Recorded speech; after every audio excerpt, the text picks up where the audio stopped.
നമസ്കാരം, എൻ്റെ പേര് ശ്രീനന്ദു. ശാസ്ത്ര വിഷയങ്ങൾ കുറച്ച് എളുപ്പത്തിൽ നിങ്ങളെ പറഞ്ഞ് മനസ്സിലാക്കാനാണ് ഞാനിവിടെ വന്നിരിക്കുന്നത്. അപ്പോൾ എല്ലാവർക്കും എൻ്റെ വീഡിയോയിലേക്ക് സ്വാഗതം.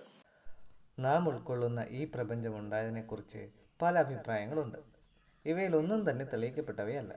അതുകൊണ്ട് മനുഷ്യൻ ഇന്നറിയാവുന്ന അറിവുകൾ ചേർത്ത് വായിക്കുമ്പോൾ ശരി എന്ന് തോന്നുന്ന എല്ലാവരും അംഗീകരിക്കുന്ന ഒരു പൊതു അഭിപ്രായമാണ് ബിഗ് ബാങ്.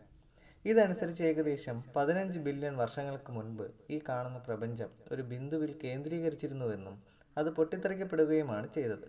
അന്നു മുതൽ വ്യാപിച്ചു നീണ്ടതാണ് ഈ പ്രപഞ്ചം. പൊട്ടിത്തെറി എന്ന് കേട്ടപ്പോൾ ഒരു പടുകൂറ്റൻ പാറക്കല്ല് ചിന്നിച്ചിതറി സൂര്യനും ഭൂമിയും മറ്റു ഗ്രഹങ്ങളും നക്ഷത്രങ്ങളും ഉടനെ ഉണ്ടായെന്ന് ചിന്തിക്കാൻ വരട്ടെ.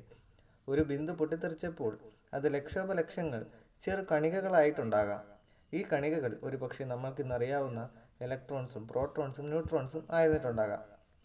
പൊട്ടിത്തെറിയിലൂടെ അതിതീവ്രമായ ഊർജവും താപവും വ്യാപിച്ചു. 100 ഡിഗ്രി സെൽഷ്യസിൻ്റെ ചൂട് നമ്മൾക്ക് ഊഹിക്കാമല്ലോ. അപ്പോൾ 100ഉം അതിനൊപ്പം 8 പൂജ്യം കൂടി ഇട്ടാൽ കിട്ടുന്ന സംഖ്യയുടെ അത്രയും ചൂടിൽ ഈ പറഞ്ഞ ഇലക്ട്രോൺസും പ്രോട്ടോൺസും അതിവേഗത്തിൽ പാഞ്ഞു നടന്നിട്ടുണ്ടാകാം. പ്രപഞ്ചം വ്യാപിക്കുന്നതിനനുസരിച്ച് ചൂട് കുറഞ്ഞു വന്നു. ഈ സമയം കണികകൾ കൂടിച്ചേരാൻ ഇടയുണ്ടായി. ഇതിനെ അനുകൂലിച്ചത് പ്രപഞ്ചത്തിലെ ഏറ്റവും വലിയ ബലമായിരുന്നു.